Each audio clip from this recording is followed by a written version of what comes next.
This weekend in Baku, McLaren can and most likely will win their first championship of the season. The team can seal the Constructors Championship with 7 Grand Prix and 3 sprints to spare, showing just how dominant McLaren have been in 2025. But how do they stack up against Red Bull in recent years or Mercedes in the 2010s and other dominant sides? In today's GPFans Special, we're telling you all about it.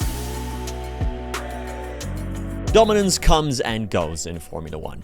If one team dominates, we're all very keen to see what records could be broken.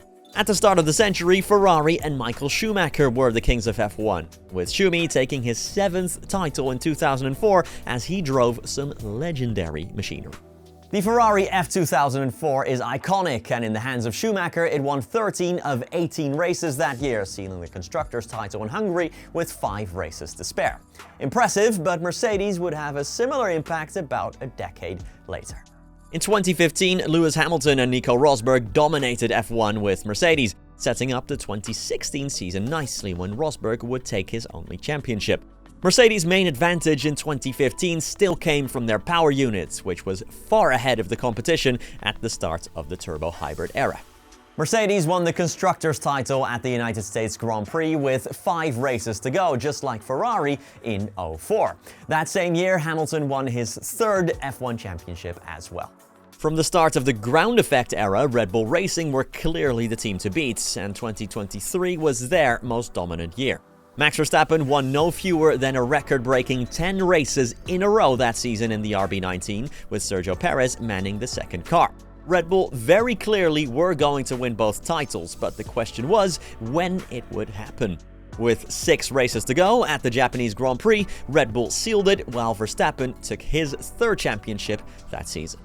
McLaren really have had their ducks in a row in 2025. No other team has had an answer to the dominant MCL39, although Verstappen did win the Italian Grand Prix by the biggest margin of any race this season.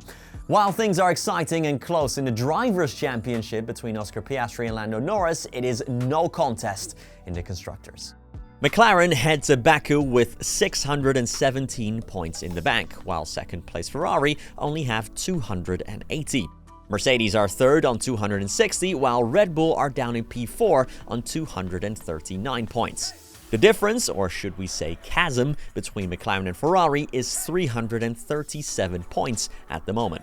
After the Azerbaijan Grand Prix, a team could mathematically win 346 points if they finish every Grand Prix and sprint 1-2.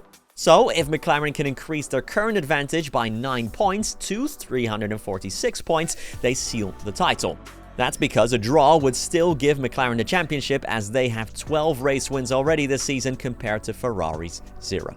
It's also worth saying here that McLaren have outscored Ferrari by more than 9 points at every race this season except the Canadian Grand Prix. However, there still is one more snag: Mercedes. The German powerhouse is in 3rd place on 260 points. If McLaren wants to pop the champagne in Baku, they can't let Mercedes gain more than 11 points on them. So, to summarize, McLaren will be crowned champions in Azerbaijan if they outscore Ferrari by 9 points, and if Mercedes don't gain more than 11 points on them. Got it? Great, because that brings us to the end of today's GPFans Special. Thanks so much for watching it. Don't forget to follow us on all socials, and hopefully I'll see you in the very next one. Peace.